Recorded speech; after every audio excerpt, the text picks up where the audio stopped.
Magandang araw. Sa bawat paggising mo, tandaan mong mayroong bagong pagkakataon na naghihintay sa iyo.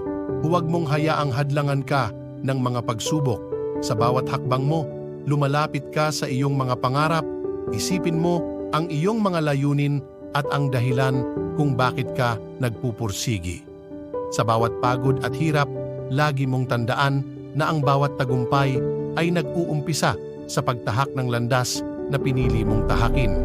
Huwag mong kalimutan ang iyong halaga at kakayahan. Ikaw ay mayroong natatangi at espesyal na kaya mong maidulot sa mundo.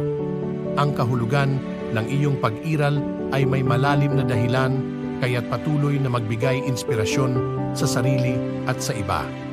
Isa ka sa mga tagapagbago ng iyong kapalaran. Huwag matakot mangarap ng malaki at gawing inspirasyon ang bawat pagkakamali. Sa bawat araw, may pagkakataon ka na maging mas mabuting bersyon ng iyong sarili. Kaya mo yan. Patuloy na magsumikap at huwag mawawala ang ngiti sa iyong mga labi. Sa pagtitiwala sa sarili at sa Diyos, makakamit mo ang mga pangarap mo. Mabuhay ka ng may layunin at determinasyon.